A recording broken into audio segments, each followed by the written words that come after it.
antibiotic for coughing. So for the children, it's also good. So I'm gonna show you how to mix it together with honeybee. So this is ginger and onion. So wait, let me. Babi, can you please? Sarado ko lang to. Yeah.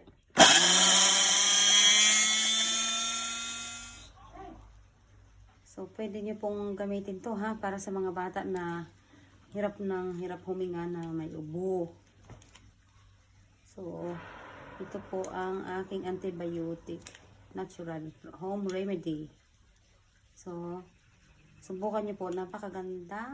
At, yan, tingnan mo, napakakunti lang yung ano niya. Kaya pag sa mga bata, guys, sa mga bata, ano ang gagamitin niyo? Drops. Mga 1 year, 2 years, 3 years old yan ang madalas na nahihirapan sa pag-ubo. Yan. Ito po ay sarili kong invento. Pero napaka kasi tested na ng asawa ko. Marami ng antibiotic na ininom ako nang gumawa ng paraan at bakit hindi gumagaling, napakatagal bago gumaling. So, ito. Yan. And then, ito ay galing sa Palawan to. Pure yan. Pure na honeybee. Walang asukal ha. The natural one. The pure one.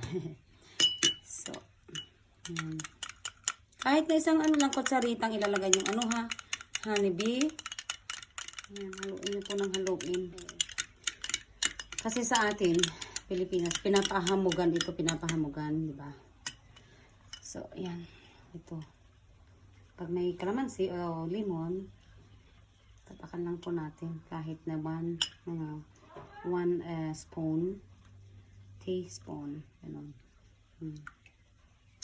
Okay? So, yan po ang ipapainom natin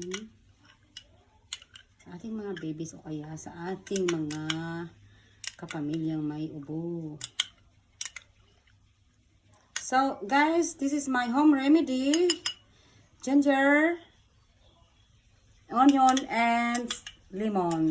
Or calamansi juice. Just only like calamansi 1 or 3 pieces of calamansi. Mga 1 lipo, 2 lipo. Ang may mix nyo dito.